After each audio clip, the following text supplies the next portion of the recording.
পরীক্ষা শেষ, এবার হাতে মাস খানিকের ছুটি। বাবা বললেন মাকে ডেকে, এবার চলো উঠি। না না বাপি, উঠি অনেক দূর, এবার চলো সেই যেখানে আকাশ সমুদ্র। কোথায় সেটি বল না দেখি খুঁজে।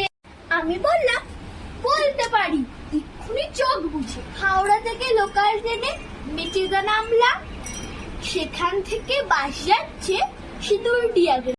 ওহো, সে তো ছোট পিসির বাড়ি।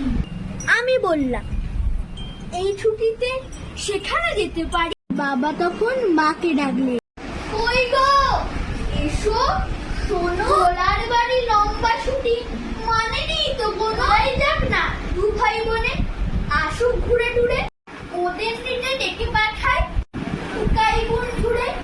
বোন বলল, নদী পেরোনো হাঁটু ভর্তি কাদা, আর যেতে ইচ্ছা তো নাই, যাক না একা দাদা।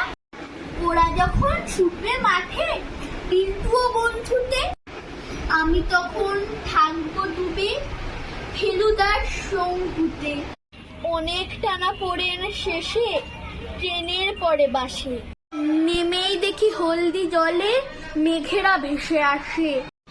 একটু পরে তাকিয়ে আমি মেঘগুলোকে খুঁজি।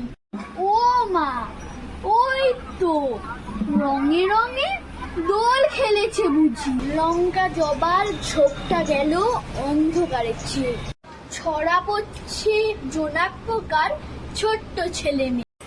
সকাল বেলা ছুট পাই পাই মস্ত বড় মাঠ, মাঠ পেরিয়ে বনে গিয়ে ভূতের ভয় কার। রোদ বৃষ্টি রামধনু আর জ্যোৎস্না লুটোপুটি, দেখতে দেখতে ফুরিয়ে গেল মস্ত বড় ছুটি। সেদিন একা ভাবছি বসে সরু আলের ধারে, কলকাতাকে কেউ এভাবে সাজালেই তো পারে।